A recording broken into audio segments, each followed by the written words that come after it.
I will call it continuation of my life story. My aunt's home became now the meeting place for us. My grandmother Schreiner, Tante Hilda, Onkel Arthur, two cousins, and Mutti and Vati and Christa and Renate. Klaus was with his school in southern Germany. That was the end of one era and the beginning of another. Now we were refugees and joined the numberless masses of people who had to be evacuated and relocated in other parts of Germany, a place that would be safe from being targeted by enemy bombing. So we set out for a new place to live. Our destination was a small town in southern Germany.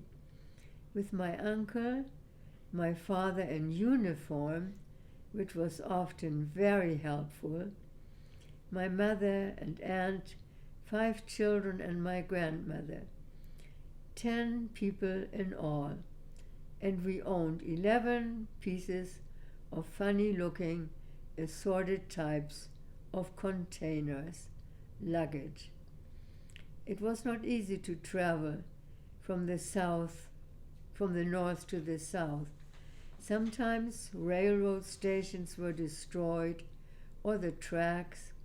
Sometimes trains were used for the war effort and not available for civilians.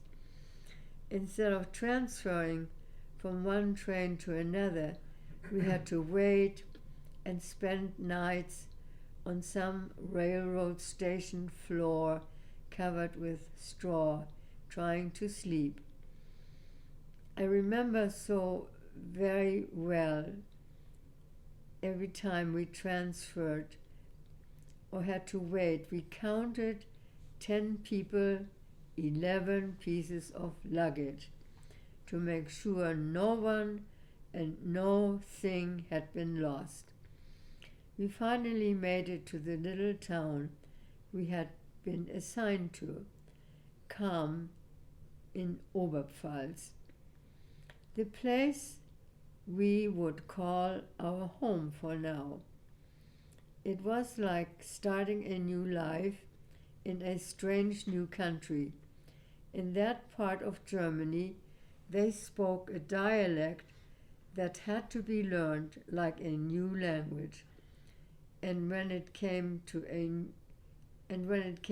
new life, all we had ever owned was destroyed, except some second and third-rate clothing, just fit for a playful vacation on the beach. How often my mother regretted that she had not taken the best clothing. So as refugees, we were entitled to special rations and allotments. We received stamps to buy the necessities, but the stores did not have what we needed. I remember the very first thing my mother was able to buy was some sewing needles. It must have been hard for my mother, but it wasn't for me, and I'm sure my brother and 2 sisters felt the same. We learned the language, went to school, read the Book of Mormon, since we were totally separated from the church, and seemingly miraculously had everything we needed. Since my father did not drink or smoke, he was able to exchange these commodities for available food items that he would send home from the Russian front. You could almost forget the war until it ended after about 2 years. Germans under Hitler had a lot of law and order and discipline. Now that the war was over, it was chaos. We lost our home again, this time in a more orderly fashion. The Americans who liberated the Germans from the Nazis in the southwest part of Germany simply needed places to stay. We were able to live with my grandmother in her one room and closet, like a bedroom. We were elated when we were able to get some horse meat after standing in line for a long time, and glad to find half-rotten rutabagas that my grandmother, after cutting and cleaning, turned into baked potato dumplings. The war was over, but it was harder than before. With the German government gone, who had evacuated us into South Germany, my mother tried hard to find some way home again to Hamburg. Trains were non-existent from the south to the north, but my mother was able to secure passage on an open truck that was transporting people to North Germany. So she packed all of our belongings into 2 suitcases, and we left to go home. The truck drivers promised to watch their passengers' suitcases when we tried to sleep at night, but one morning we had only 1 suitcase left. The second one, with our best things in it, was gone. So we started again with almost nothing. First we were able to stay with my aunt and uncle and 2 cousins. Then we moved into 1 room of the industrial building that was left standing behind my grandmother's destroyed apartment building. 1 room for my mother and 4 children. We had not much food and even less fuel. Our 1 little wood-burning stove on which we cooked food was also our heater. Once my brother cut down one of the linden trees that had graced our street for decades, but it was of course green wood, and we got much more smoke than heat. Trying to get fuel was not the only thing my brother did for us. I think my brother liked the adventure of looking for things that might be useful, scouting around for hidden treasures. A destroyed city is one big adventure. There were, for instance, light bulbs in a destroyed railroad station, or British tanks that had been abandoned by the troops when the war was over, but they still had army rations inside, cans with good food. I remember the bread pudding. What a delicacy! Something we did not find to be a delicacy was the bread we could buy. German bread is quite hefty and firm, something you can sink your teeth into and have to work on to chew. But what we got in the store was American cornbread that would fall apart when you cut it. We did not quite know what to make of it. As life became a little bit more normalized, we were able to receive mail from the USA. My uncle and aunt, who lived in Hollywood after he had fled to Denmark in his plane, became our lifesavers. Even though they knew we did not smoke or drink, they would send coffee and cigarettes illegally, artfully hidden in quilts and clothing and other items. We could exchange these on the black market for valuable items, even a bike for my brother.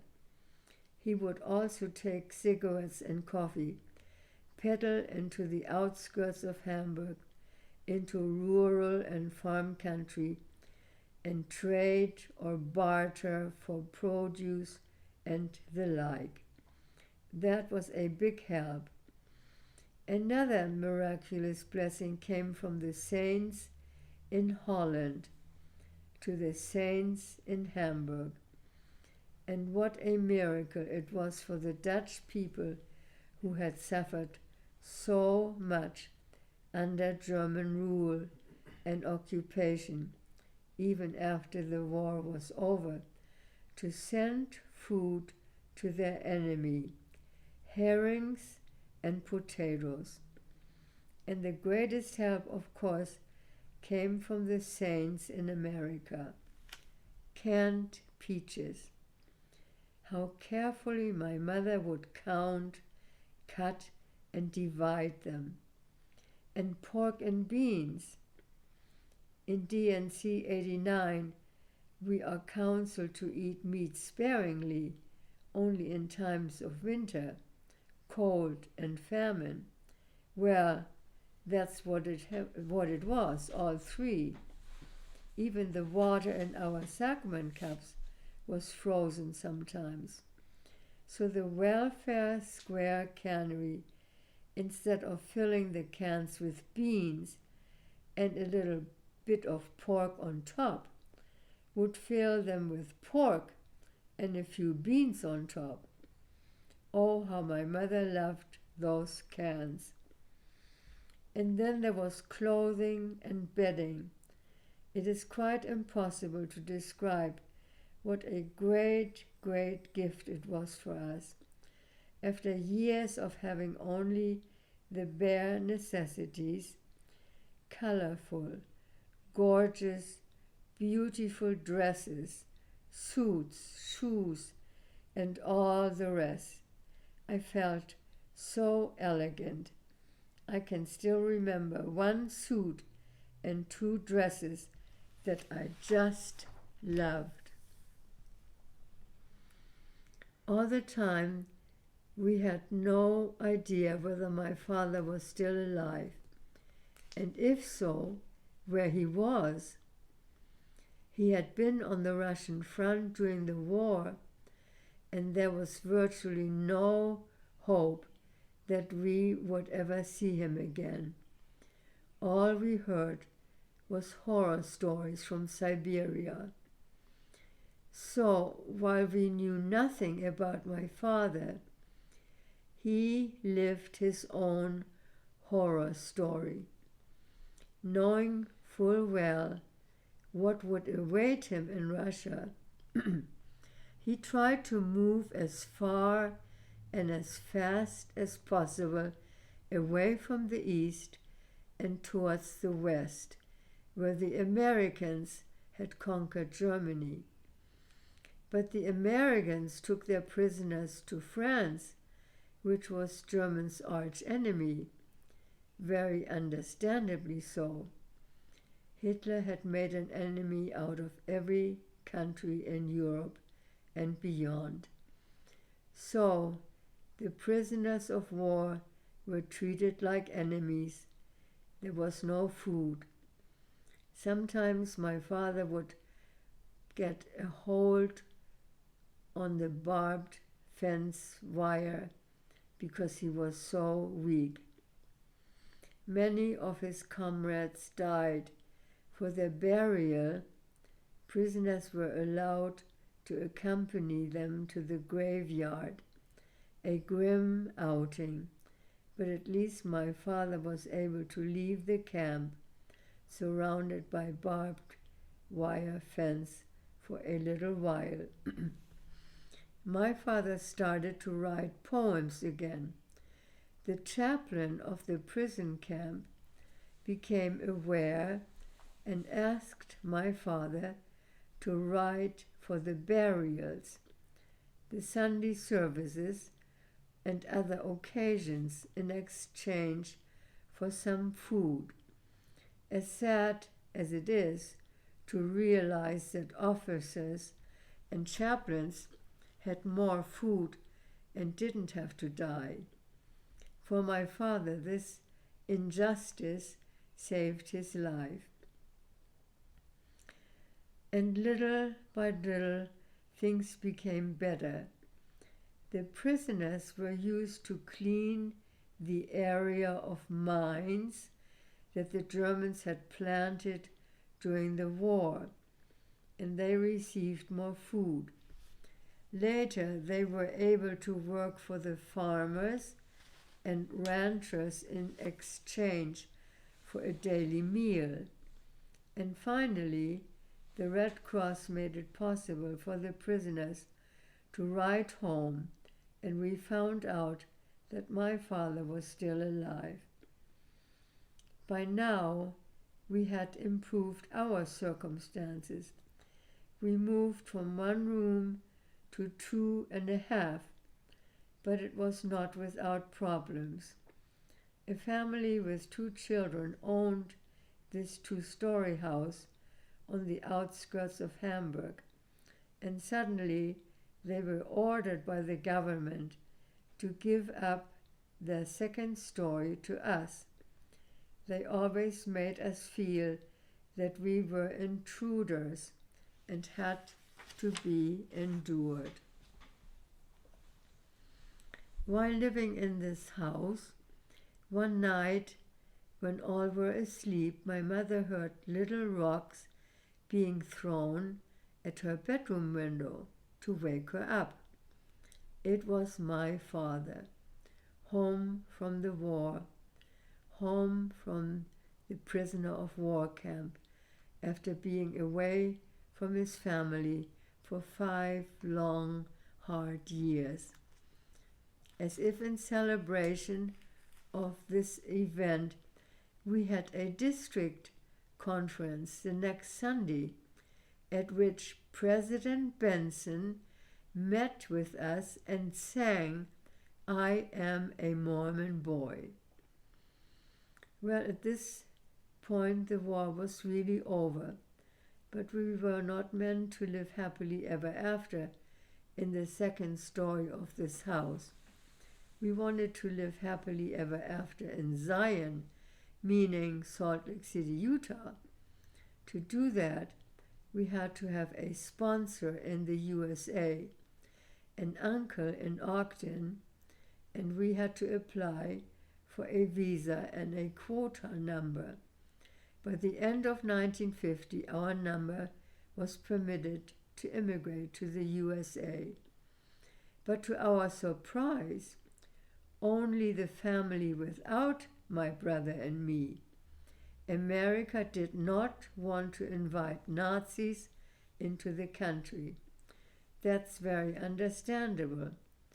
Fortunately, my father had been able to keep himself out of the Nazi party, but my brother and I had been in the youth organization. Well, we stayed behind and waited while a miraculous story unfolded in Salt Lake. As my family's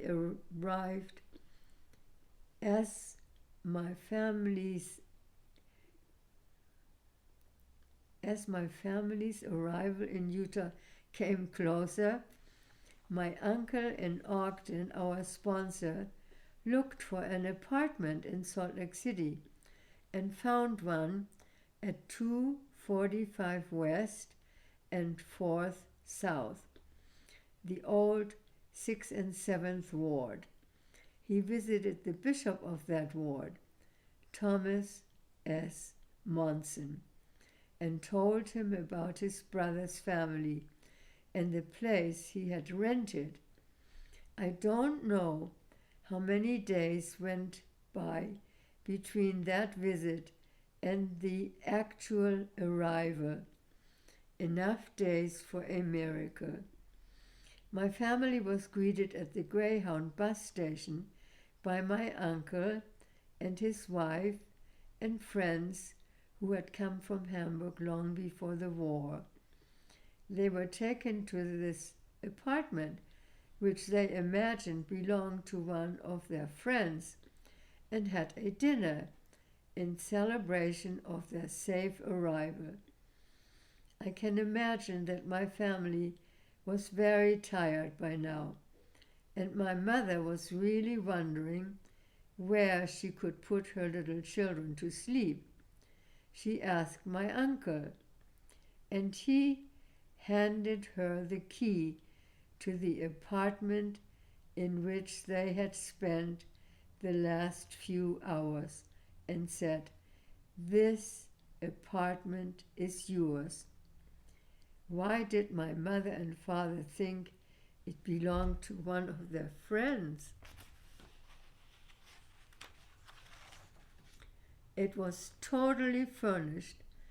It had been painted, and it had new light fixtures, beds and bedding, a kitchen with stove and refrigerator, and shelves filled with dishes and food, and all thanks to Bishop Monson and the wonderful members of the 6th, 7th Ward. After half a year, my brother and I were able to join my family in that apartment and in that 6th, 7th Ward. The end.